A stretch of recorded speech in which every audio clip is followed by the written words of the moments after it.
Hola, mi nombre es Cristóbal Villarroel y hoy quiero hablar sobre el ordenamiento territorial. Eh, para hablar de ordenamiento territorial, primero se debe saber qué es un territorio. Un territorio es un área delimitada que puede ser un espacio terrestre, aéreo o agua, por ejemplo, mar, río, lago, etcétera, que posee una organización, estado o persona. En este caso, nos vamos a centrar principalmente en el estado. Y el Estado siempre requiere un ordenamiento de su territorio.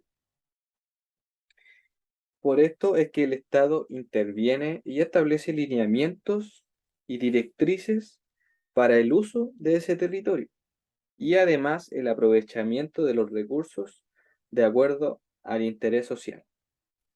Pero también se puede definir el ordenamiento territorial como un conjunto de acciones que, que hace el Estado que tienen como cometido implementar una ocupación ordenada y un uso sostenible de su mismo territorio.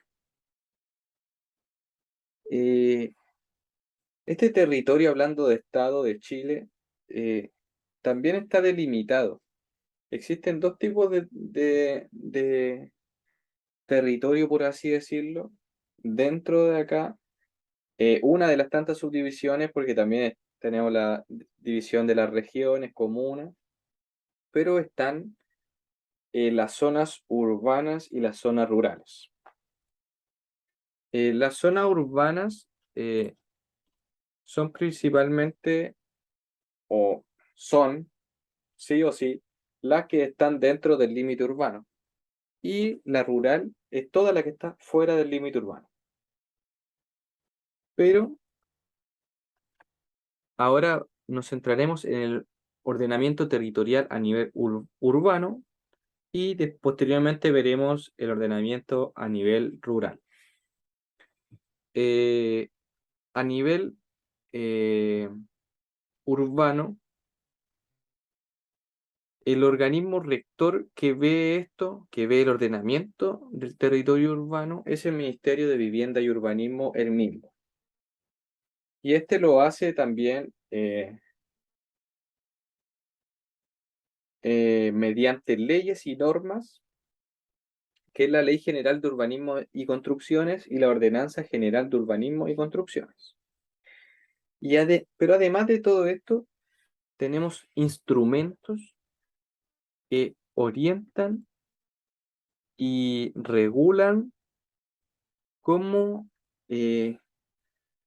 debe ser un ordenamiento de ese territorio, del territorio urbano en este caso. El primero es el Plan Regulador Regional o Política del Desarrollo Urbano PNDU, que Política Nacional de Desarrollo Urbano es el de ahora, y el Plan Regulador Regional me parece que dejó de estar en vigencia hace algunos años.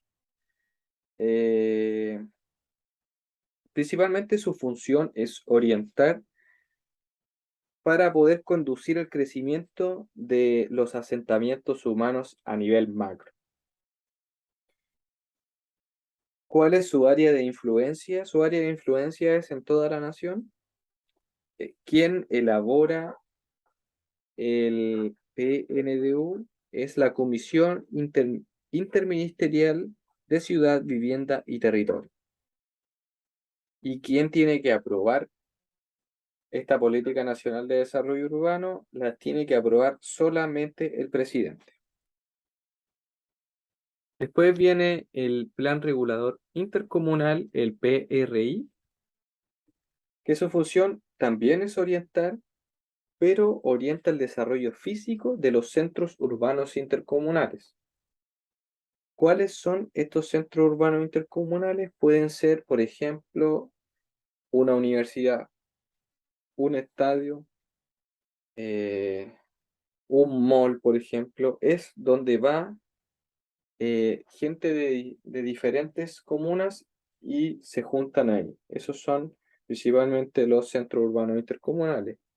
Y además le fija a los centros urbanos intercomunales roles y metas, el plan regulador intercomunal. El área de influencia del PRI son dos o más comunas relacionadas o áreas metropolitanas. ¿Y qué es un área metropolitana? Son las que superan principalmente a los 500.000 habitantes. ¿Quién elabora el PRI? La Seremi de Vivienda y Urbanismo. ¿Y quién lo aprueba? El gobierno regional. Pasamos ahora al Plan Regulador Comunal, PRC. ¿Cuál es su función? Su función es regular ahora, ya no se orienta, sino que se regula el desarrollo físico de las áreas urbanas de la comuna. Su área de influencia es en la misma comuna. ¿Quién lo elabora? La municipalidad correspondiente. Y en aprobar el plan regulador comunal hay dos formas. Una teniendo el PRI ya, que ahí la puede aprobar el Consejo Municipal, y sin el PRI la debe aprobar el gobierno regional. Ahora, pasando al último, el plan seccional. El plan seccional está dentro del plan regulador comunal y es cuando se requiere estudios más detallados que en el PRC. Por ejemplo, puede ser un plan seccional de un espacio en donde se quiere revisar, por ejemplo, las alcantarillas, por ejemplo. Ahora pasando ya a la parte rural, ¿cuál es su organismo rector? Es el Ministerio de Agricultura, el MINAGRI, y el Servicio Agrícola Ganadero, el SAG. Tiene leyes y normas, como el anterior también, pero solo tiene la norma sobre subdivisión de predios rústicos, el cual es controlado por el Ministerio de Agricultura y a través también del Servicio Agrícola y Ganadero, el SAG. La norma sobre subdivisión de predios rústicos me parece que cambió hace algunos años y fue que ya nos empezaron, por ejemplo, a dar rol de un predio cuando se vendían a predios menores de 5.000 metros. Si son predios menores a 5.000 metros, ya no se va a poder, o sea, lo que dijo la norma de subdivisión de predios rústicos, que bajo 5.000 metros cuadrados no se le va a dar rol al predio. Aparte de las normas, como el anterior, el urbano lo vimos, también existen instrumentos. Está el Sistema de Evaluación Impacto Ambiental, el SEIA, que ve la evaluación de impacto ambiental, pero principalmente donde priman los criterios económicos, por ejemplo, en forestales, eh, principalmente forestales, puede ser también ganadería, en todas esas cosas, en la evaluación de impacto ambiental. Está también el Sistema Nacional de Áreas Silvestres Protegidas del Estado, SNASPE, que eh, se maneja bajo el mismo principio del ordenamiento territorial, pero con objetivos de protección y preservación de las áreas silvestres protegidas. Tenemos el Distrito de Conservación,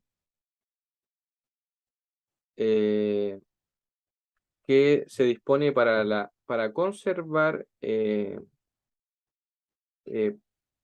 predios agrícolas que estén en zonas erosionadas o con inminente riesgo de erosión de suelo. Está también la zona de interés turístico, que aquí son las áreas que tienen la condición especial para la atracción del turismo, que aquí en Chile es gigantesco, tener una cantidad de parques nacionales, de lugares preciosos en Chile, entonces es la zona de interés turístico. Y también tenemos un plan de ordenamiento como en los anteriores, pero aquí es el plan de ordenamiento territorial, que es el instrumento básico para desarrollar el proceso de ordenamiento de un territorio. Es básico. Y esos son los instrumentos que tiene la zona rural. Ahora, a modo de conclusión, podemos notar que en la zona rural existe una regulación y una orientación mucho más marcada que en la zona rural, pero esto también se debe a que en las zonas urbanas eh, hay mayor cantidad de habitantes por metro cuadrado.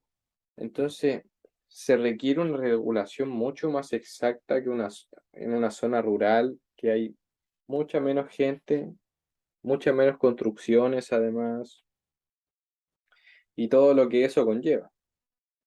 Por ejemplo, en la zona urbana se requiere siempre, donde una zona ya poblada, se requiere un buen alcantarillado. Diferentes cosas así, que todo eso los van eh, viendo, por ejemplo, eso a través de un plan seccional o un plan regulador comunal. Entonces, por eso se requiere en el urbano más regulación y orientación que en el rural. Pero también vemos que en el rural se preserva más, se busca más preservar zonas, por ejemplo, para turismo, eh, para la conservación de zonas erosionadas, de áreas silvestres, etc. Bueno, eso sería la presentación. Muchas gracias.